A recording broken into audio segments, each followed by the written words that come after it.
What if I told you that the phrase, "Nero fiddled while Rome burned," is completely false? What if I told you that Emperor Nero didn't just watch Rome burn, he might have actually started the fire himself, then blamed an entire religious group to cover his tracks? This is the story of history's most infamous false flag operation, committed by a Roman emperor so twisted that he made Caligula look reasonable. Today we're diving into the reign of Nero Claudius Caesar Augustus Germanicus, the man who turned persecution into an art form, who married his own mother's rival, and who literally sang opera while his capital city turned to ash. This isn't just ancient history.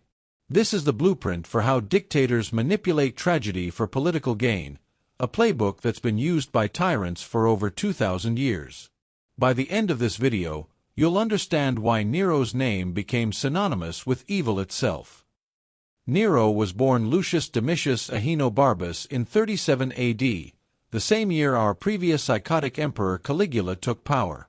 His mother, Agrippina the Younger, was one of the most ruthless women in Roman history.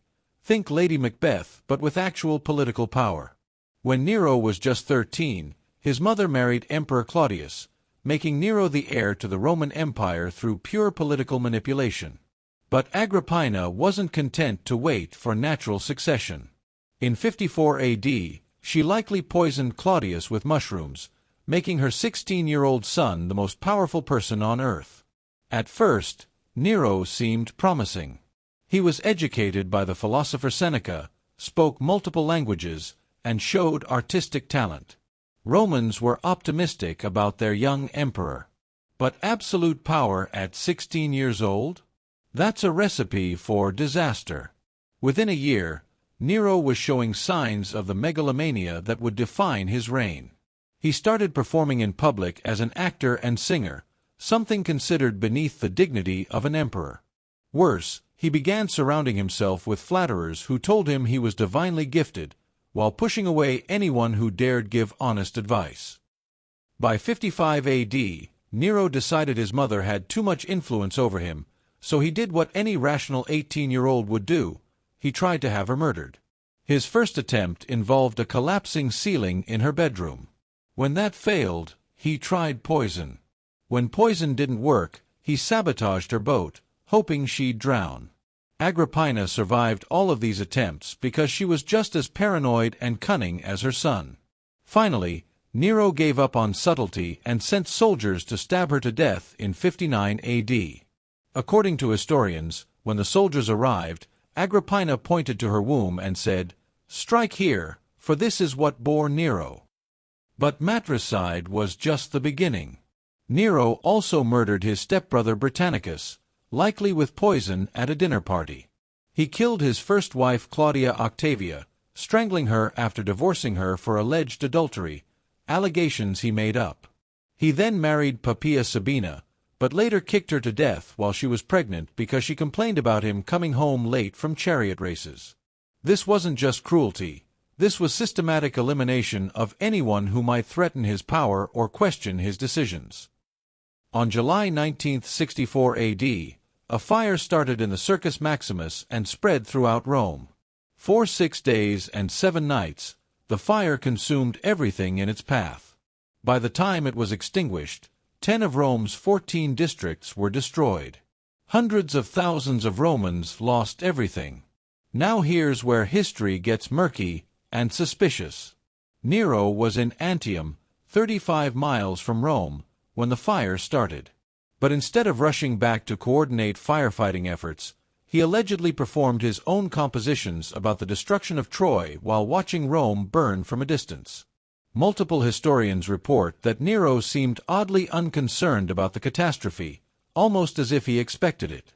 Even more suspicious, immediately after the fire, Nero announced plans for a massive new palace called the Domus Aurea, or Golden House, that would cover the exact areas destroyed by the fire.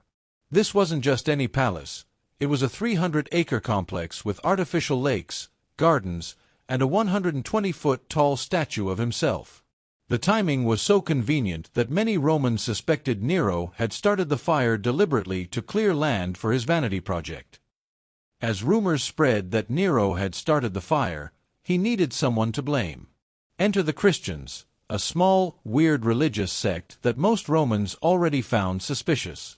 Christians refused to worship Roman gods, didn't participate in imperial ceremonies, and had bizarre rituals involving eating the body and drinking the blood of their executed leader. To Romans, these people were already outcasts. Nero declared that Christians had started the fire as part of their apocalyptic beliefs. He ordered mass arrests and staged public executions so brutal they shocked even bloodthirsty Roman audiences. Christians were crucified, burned alive as human torches to light Nero's garden parties, and fed to wild animals in the arena. Nero dressed some Christians in animal skins and let his hunting dogs tear them apart for entertainment. The historian Tacitus, no friend to Christians, wrote that even Romans began to feel pity for them because the punishments were so excessive. This was the first systematic persecution of Christians in history, and it established a template for using religious minorities as scapegoats that would be repeated for centuries. While Rome was rebuilding and Christians were being tortured, Nero was living out his artistic fantasies with unlimited imperial resources. He forced senators to watch him perform in gladiatorial games, sing opera, and race chariots in the Olympics. When he competed in the Olympics in Greece, he won every single event he entered, including a chariot race where he fell off his chariot and didn't finish. The judges awarded him first place anyway because he was emperor. Nero collected over 1,800 first-place crowns during his Greek tour, proving that artistic competitions under dictatorships are meaningless. But his performances weren't just embarrassing, they were bankrupting the empire. Nero spent so much money on his artistic pursuits, his palace, and his public spectacles that he had to confiscate property from wealthy Romans and melt down temple treasures to fund his lifestyle. He debased Roman currency so severely that it caused inflation throughout the empire. Meanwhile, Roman legions were struggling with inadequate funding, and infrastructure projects were abandoned. Nero had turned the Roman Empire into his personal arts and crafts funding source. By 68 AD, even Nero's supporters had had enough. The Roman Senate declared him a public enemy, and multiple legions across the empire declared revolt. Faced with certain capture and execution, Nero fled Rome in disguise. According to Suetonius, his last words were, "What an artist perishes in me." Even at the end, he was more concerned about his artistic legacy than the empire he had destroyed. Unable to work up the courage to kill himself, Nero had a servant drive a dagger into his throat in 68 AD. He was 30 years old and had ruled for 14 years. His death ended the Julio-Claudian dynasty that had ruled Rome since Augustus. But Nero's legacy lived on in ways he never intended. His persecution of Christians accidentally helped spread Christianity by creating martyrs whose faith inspired others. His financial recklessness contributed to the chaos of the year of 4 emperors that followed his death. Most importantly, his name became synonymous with tyrannical evil. When early Christians wrote the Book of Revelation, many scholars believe the beast, whose number is 666, was a coded reference to Nero Caesar. 2,000 years later, we still use Nero as shorthand for a leader who destroys his own people while living in luxury. So there's the true story of Nero. The emperor who probably burned Rome, definitely blamed innocent Christians, and turned persecution into entertainment while bankrupting an empire for his art projects. The phrase, "Nero fiddled while Rome burned," might be historically inaccurate, but the spirit is completely true. He was a tyrant who prioritized his own interests while his people suffered, who used tragedy as an opportunity for personal gain, and who scapegoated minorities to cover his own crimes. Sound familiar?